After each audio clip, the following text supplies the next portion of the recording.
Things that I did right when I was shopping for my car. Whew. Number one was to get a person that I trusted and who knew a lot about cars, certainly way more than I did.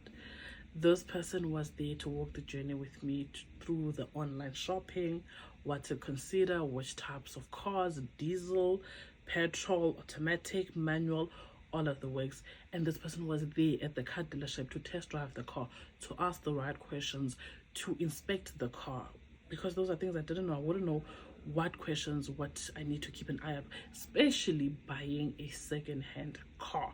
There's a lot more that you need to ask, that you need to keep an eye out for, and those are things that I didn't know. And by God's grace, I had this person that I trusted and they knew all of this stuff. I also found that being a female, buying and in maintenance and just things around the car, if you're there on your own, there's no men around you, they can take you for a ride. A lot of the times, when you are a female, whether you're the buyer or you are taking your car in for repairs or whatever, they tend to assume that you know nothing about cars. Okay, I didn't know anything about cars, but yeah. So it was important for me to get a person who knows about cars to do the journey for me. Number two, when doing the financing, I was very wary of balloon payments. By God's grace, yet again, I knew about balloon payments way before that I did, because I found that a lot of people get into balloon payments because it's mentioned when they are doing the contracting and they have no idea what a balloon payment is. Just the person telling you that if you take a balloon payment, it's going to decrease your monthly installment. The person's like, oh yes, and they take it, not realizing that that amount, whatever's put as a balloon payment, at the end of the term of this contract, you have to pay it cash.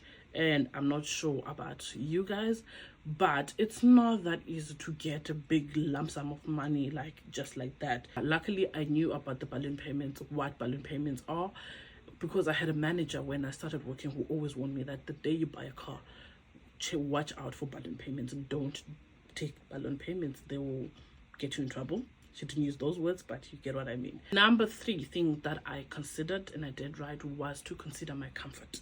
When I was buying a car, I knew that I want something that is going to last me a long time. Also, I'm from the Eastern Cape, so I'm going to travel to the Eastern Cape with this car. And another thing, I have family. My family is going to ride in this car. And I have an old mother. I don't want her to be struggling to get in and out of the car. So those are all the things that I considered, not just my comfort, but the important people in my life who this car will be an asset to as well. I considered their comfort. And number four was not to take the latest car. So because I wanted a car that is within my budget. Secondly, I did not want to take a balloon payment. Thirdly, I wanted a comfortable car. So that pushed me to a certain range. Yes, I will put it like that.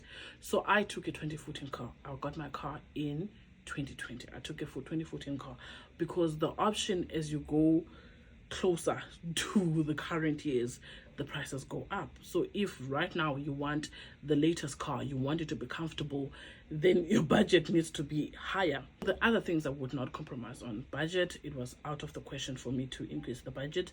Balloon payment, it was something that was going to come and bite me in the behind in the long run, so I was not doing that. Comfort was something I did not want to compromise on because I'm going to end up regretting. So the year of the car was the one thing that could get me all of that stuff, and I did not mind because by God's grace, yet again, I was able to get a car that, even though it was an older model, it was in excellent condition. So I got what I wanted. I won in there.